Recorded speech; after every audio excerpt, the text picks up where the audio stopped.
जय हिंद दोस्तों। आज के इस इम्पॉर्टेंट लेक्चर में हम सभी डिस्कस करेंगे 18 मार्च 2026 के डेली करेंट अफेयर्स को।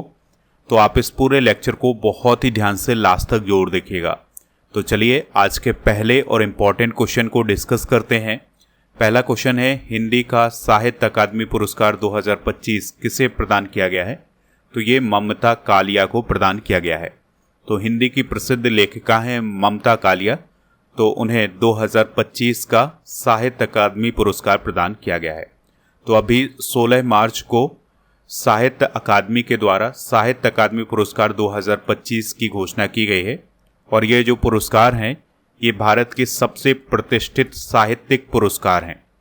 और ये पुरस्कार साहित्य अकादमी के द्वारा 24 भाषाओं में प्रदान किए जाते हैं। तो जो 24 भाषाएं हैं उसमें भारतीय संविधान की 8वीं अनुसूची में जो 22 भाषाएं शामिल हैं वो, और इसके अलावा अंग्रेजी और राजस्थानी इनमें भी दिया जाता है। तो इस प्रकार से 24 भाषाएं हो जाती हैं। इसकी शुरुआत 1954 में हुई थी और इस पुरस्कार के अंतर्गत 1 लाख रुपए की नगद राशि, एक शॉल और एक तांबे की पट्टिका प्रदान की जाती है। 2025 के विजेता डिस्कस करते हैं। तो असमिया के लिए देवव्रत दास, बंगाली के लिए प्रसून बंदोपाध्याय, बोडो के लिए सही सुली ब्रह्मा, डोगरी के लिए खजूर सिंह ठाकुर, अंग्रेजी के लिए नवतेज सरना, गुजराती के लिए योगेश वैद्य और हिंदी के लिए ममता कालिया। ममता कालिया की कौन सी रचना के लिए ये दिया गया है? तो ये जीते जी इलाहाबाद जो कि एक संस्मरण है उसके लिए दिया गया है। अंग्रेजी वाला भी आप याद रखिएगा, नवतेज सरना को क्रिम्सन स्प्रिंग के लिए दिया गया है जो कि एक नोवेल है यानी उपन्यास है। कन्नड़ के लिए अमरेश नोगाडोनी, कश्मीरी के लिए अली सैदा को दिया गया है। इसके अलावा कोंकणी के लिए हेनरी मैंडोका और मैथिली के लिए महेंद्र, मलयालम के लिए एन प्रभाकरन, मणिपुरी के लिए हाओबम नलिनी, मराठी के लिए राजू बावेस्कर, नेपाली के लिए प्रकाश भट्टाराई, ओडिया के लिए गिरिजा कुमार वलियार सिंह, इसके अलावा पंजाबी के लिए जिंदर को, राजस्थानी के लिए जितेंद्र कुमार सोनी को। संस्कृत का दिया गया है साधु भद्रेश दास को, संथाली के लिए सुमित्रा सोरेन, सिंधी के लिए भगवान अटलानी और तमिल के लिए सा तमिल सेल्वन और तेलुगु के लिए नंदिनी सिद्धा रेड्डी और उर्दू के लिए प्रतिपाल सिंह वेताब को दिया गया है। अगला क्वेश्चन है, सी ड्रैगन 2026 अभ्यास कहाँ आयोजित किया गया है? तो दोस्तों ये अमेरिका के गुआम में आयोजित किया गया है। तो सी ड्रैगन अभ्यास यह एक नौसैनिक अभ्यास है और ये अमेरिका के गुआम में आयोजित किया गया है। इसमें भारतीय नौसेना के P-8I विमान ने भी हिस्सा लिया है। और दोस्तों इस अभ्यास में भारत के साथ अमेरिका, ऑस्ट्रेलिया, जापान और साउथ कोरिया शामिल हुए थे।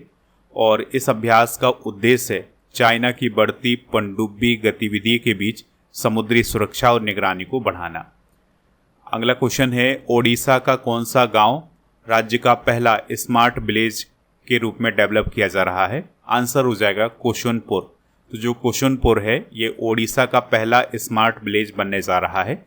तो इसको एक स्मार्ट विलेज के रूप में डेवलप किया जा रहा है। तो यहाँ पर आधुनिक सुविधाएं उपलब्ध होंगी। ओडिशा की बात करें तो 1 अप्रैल 1936 को इसका गठन हुआ था। राजधानी इसकी भुवनेश्वर है। सीएम है मोहन चरण मांझी जो कि बीजेपी के हैं। राज्यपाल हैं डॉक्टर हरि बाबू कंभमपति। विधानसभा की 147, राज्यसभा की 10 और लोकसभा की यहाँ पर 21 सीटें हैं। अगला क्वेश्चन है, टाइम मैगजीन ने 100 ग्रेटेस्ट प्लेसेस ऑफ 2026 में निम्न में से किसे शामिल किया है? आंसर हो जाएगा उपरोक्त सभी।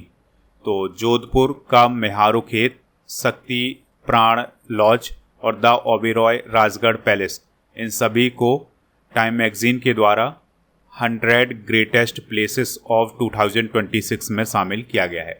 तो भारत के कुल 4 ऐसे स्थान हैं जिनको इस लिस्ट में शामिल किया गया है। जोधपुर का मेहारो खेत ये राजस्थान में, शक्ति प्राण लॉज जो कि उत्तराखंड में है, द ओबेरॉय राजगढ़ पैलेस जो कि मध्य प्रदेश में है और AABBCC बार जो कि दिल्ली में है। तो इसको टाइम मैगजीन के द्वारा 100 ग्रेटेस्ट प्लेसेस ऑफ 2026 में शामिल किया गया है। टाइम की बात हुई है तो टाइम अमेरिका की एक साप्ताहिक पत्रिका है जो 1923 से प्रकाशित की जा रही है और अमेरिका का जो न्यूयॉर्क शहर है वहाँ से इसका प्रकाशन होता है। Time person of the year 2025 कौन बना है? एआई के आर्किटेक्ट्स यानी एआई के जनक और निर्माता इसके पर्सन ऑफ द ईयर बने हैं 2025 के। Time CEO of the year 2025 बने हैं नील मोहन जो कि यूट्यूब के सीईओ हैं। अगला क्वेश्चन है, भारत ने जैविक विविधता पर सम्मेलन को कौन सी रिपोर्ट प्रस्तुत की है? तो नेशनल रिपोर्ट 7 को प्रस्तुत किया है। तो दोस्तों यहाँ पर आप ध्यान से समझिएगा कि जो जैविक विविधता पर सम्मेलन है यह एक प्रकार की संधि है जो कि 1992 में हुई थी। 1993 में इसमें सिग्नेचर हुए थे और 1994 में भारत इसमें शामिल हुआ था। तो भारत ने इसी को अपनी नेशनल रिपोर्ट 7 को प्रस्तुत किया है जिसमें उसने यानी भारत ने अपनी जैव विविधता के बारे में इस रिपोर्ट में बताया है।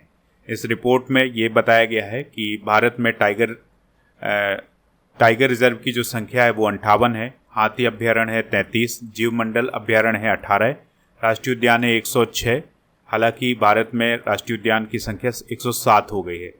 वन्यजीव अभ्यारण्य है 574, भारत में टाइगर हैं 3682, एक सींग वाले गैंडे हैं 4014, जंगली हाथी है 22446, हिम तेंदुआ है 718, नदी डॉल्फिन है 6327, कृषि जैव विविधता हॉट स्पॉट हैं 22, देसी फसलें हैं भारत में 171, देसी पशु नस्लें हैं 230, जंगली पौधे हैं 769। अगला क्वेश्चन है, बिम्स्टेक युवा पेशेवर विनिमय कार्यक्रम किन 2 शहरों में आयोजित हुआ है? तो मुंबई और पुणे में हाल ही में जो बिम्स्टेक के मेंबर हैं उनके जो यंग प्रोफेशनल्स हैं उन्होंने इसमें हिस्सा लिया और इस सम्मेलन का उद्देश्य ये था कि जो प्रोफेशनल्स हैं जो इस सम्मेलन में शामिल हुए हैं वो अपने ज्ञान का आदान प्रदान करें। बिम्स्टेक की बात कर लेते हैं तो इसका पूरा नाम है Bay of Bengal Initiative for Multi Sectoral Technical and Economic Cooperation. इसकी स्थापना 1997 में हुई थी। ढाका बांग्लादेश में मुख्यालय है।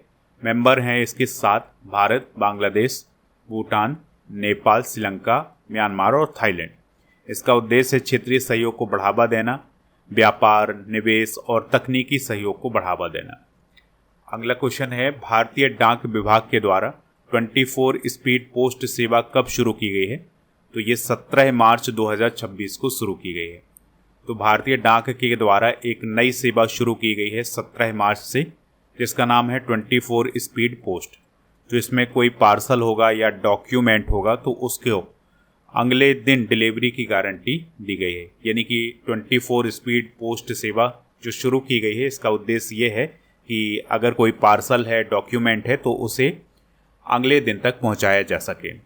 और अभी ये पायलट प्रोजेक्ट के रूप में दिल्ली, मुंबई, चेन्नई, कोलकाता, बेंगलुरु और हैदराबाद में शुरू किया गया है। अगला क्वेश्चन है, नेपाल की पहली ट्रांसजेंडर महिला सांसद कौन बनी है? तो उनका नाम है भूमिका श्रेष्ठ। तो नेपाल की भूमिका श्रेष्ठ जो है वो नेपाल की पहली ट्रांसजेंडर महिला सांसद बनी है। उनका संबंध राष्ट्रीय स्वतंत्र पार्टी से है और वे ट्रांसजेंडरों के अधिकार के लिए काम करती हैं। इसके अलावा उन्हें international women of the courage पुरस्कार से भी सम्मानित किया जा चुका है। प्रथम महिलाएं डिस्कस करते हैं तो गणतंत्र दिवस परेड में पुरुषों वाली सीआरपीएफ टुकड़ी का नेतृत्व करने वाली पहली महिला अधिकारी सिमरन बाला बनी है। मेघालय राज्य की पहली महिला मुख्य सचिव रेवती मोहिते डेरे, ओडिशा की पहली महिला मुख्य सचिव Anu Garg, Press Club of India की पहली महिला सदस्य संगीता बरुआ, नागपुर यूनिवर्सिटी की पहली महिला वाइस चांसलर मनाली क्षीरसागर, संयुक्त राष्ट्र पर्यटन की पहली महिला प्रमुख शेखा नासिर अलनोबेस, कोल इंडिया की पहली महिला केंद्रीय स्टोर इकाई छत्तीसगढ़ में स्थापित की गई है। ईरान ने इजराइल और अमेरिका के साथ संघर्ष में पहली बार किस मिसाइल का इस्तेमाल किया है? तो सैजिल नामक मिसाइल का इस्तेमाल किया है। तो आपको पता ही है कि ईरान, इजराइल और अमेरिका के बीच युद्ध चल रहा है। तो ऐसी स्थिति में ईरान ने एक मिसाइल को मिसाइल का इस्तेमाल किया है जिसका नाम है सैजिल मिसाइल। इसे डांसिंग मिसाइल भी कहा जाता है और ये अपनी तेज़ गति और सटीक निशाना लगाने की क्षमता पर के लिए जानी जाती है। इसकी जो मारक क्षमता है वो 2000 किलोमीटर की है और ये 700 किलोग्राम विस्फोटक ले जा सकता है। अगला क्वेश्चन है, ऑटोमोटिव टायर निर्माता संघ यानी आत्मा के नए चेयरमैन के रूप में किसे नियुक्त किया गया है? तो अरुण मामेन को नियुक्त किया गया है। अरुण मामेन की बात करें तो वो MRF लिमिटेड के वाइस चेयरमैन और मैनेजिंग डायरेक्टर हैं। इसके अलावा आत्मा ने राजश्री मोहित्रा को नया वाइस चेयरमैन भी नियुक्त किया है। हाल ही में की गई कुछ महत्वपूर्ण नियुक्तियां डिस्कस करते हैं। तो BP सिंह नौसेना महानिदेशक नौसैनिक आयुध बने हैं। दीपक गुप्ता गैल के चेयरमैन और managing director. Rajan Bajaj Slice Small Finance Bank के MD CEO। निधि छिब्बर नीति आयोग की मुख्य कार्यकारी अधिकारी के रूप में अतिरिक्त प्रभार संभाल रही हैं। उदय कोटक गिफ्ट सिटी के चेयरमैन। निवेदिता दुबे विमानपत्तन प्राधिकरण बोर्ड की पहली महिला सदस्य। सर्वेश रंजन यूनियन बैंक ऑफ इंडिया के नए chief general manager. Praveen Vashishtha केंद्रीय सतर्कता आयोग के सतर्कता आयुक्त बने हैं। तो ये थे दोस्तों आज के करंट अफेयर्स के क्वेश्चन। आप स्टडी करके ऐप को इंस्टॉल कर लें। प्रीमियम कोर्स वाले ऑप्शन पर जाएं, लूसेंट का कोर्स आपको यहाँ पर मिलेगा। इस कोर्स को ज्वाइन करने के लिए FEB 600 कूपन कोड यूज करिएगा। इसमें फ्री मिलेगा आपको 18,000 से अधिक topic by subject by test series, 12 महीने का मंथली टेस्ट, 12 महीने की मंथली करंट अफेयर्स की ई-बुक। प्रीमियम कोर्स वाले ऑप्शन पर अर्जुन GS फाउंडेशन बैच भी मिल जाएगा राजा सर का, इसको भी आप ज्वाइन कर सकते हैं। होली 900 कूपन कोड यूज करना है, ठीक है। तो इन सभी को आप प्राप्त कर लीजिएगा। और दोस्तों आपको बता दें कि इसमें भी वही सब फ्री मिलेगा जो लूसेंट वाले कोर्स में मिलेगा। प्रीमियम कोर्स वाले ऑप्शन पर आपको बहुत सारे कॉम्बो पैक प्रदान किए गए हैं, तो इसको भी आप प्राप्त कर लीजिएगा। टेस्ट सीरीज वाले ऑप्शन पर डेली करंट अफेयर्स का टेस्ट मिलेगा, तो इस टेस्ट को आप दे सकते हैं, ठीक है। जैसे 17 मार्च के टेस्ट के जो टॉपर हैं वो हैं रंजीत, रौनक, अमित, अर्चना, बादल, मनोज, रजनीश, सरिता और मान।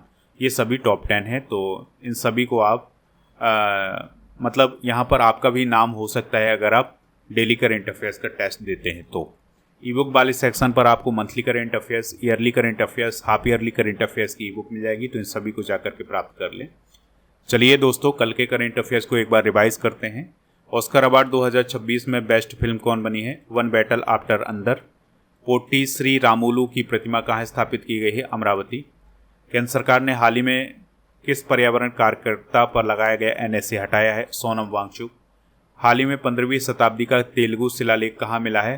रामचंद्रपुरा अग्रहारम गुंटूर में। भारत ने world para athletics grand prix 2026 में कुल कितने मेडल जीते हैं? 208। फार्मूला 1 ने अप्रैल 2026 में कौन सी रेस रद्द की है? बहरीन और सऊदी अरब ग्रैंड प्रिक्स। INS सुदर्शनी हाल ही में किस देश की राजधानी पहुंचा है? माल्टा की राजधानी वैलेटा। किस भारतीय कंपनी को डसॉल्ट एविएशन ने राफेल फाइटर एयरक्राफ्ट के कंट्रोल सिस्टम के लिए लॉन्ग टर्म कॉन्ट्रैक्ट किया है? Haeckel technologies. हाल ही में पर्पल फेस्ट का आयोजन कहाँ किया गया है? राष्ट्रपति भवन। जेनिक सिनर ने हाल ही में कौन सा खिताब जीता है? BNP Paribas Open. तो दोस्तों ये सारे इंपॉर्टेंट क्वेश्चन आप नोट कर लीजिएगा। आज थोड़ा सा शॉर्ट वीडियो रहेगा क्योंकि मैं थोड़ा बाहर हूँ, इसके कारण वीडियो शॉर्ट बनेगा। दोस्तों अब आपको कमेंट बॉक्स में ये बताना है कि जो साहित्य अकादमी पुरस्कार हैं इनकी शुरुआत कब हुई थी, इनके अंतर्गत कितनी राशि दी जाती है, और हिंदी का साहित्य अकादमी पुरस्कार किसे दिया गया है 2025 में, और अंग्रेजी का किससे दिया गया है। तो इन 4 प्रश्नों का आंसर आप कमेंट बॉक्स में ज़रूर बताइएगा।